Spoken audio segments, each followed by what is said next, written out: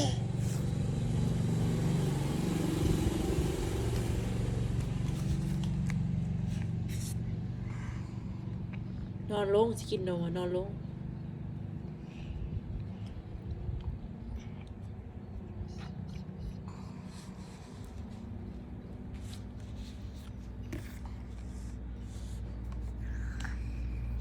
เมื่อคืนนี้ออโต้เป็นไข้เนาะบ่สบายเนาะทุกคนเนาะ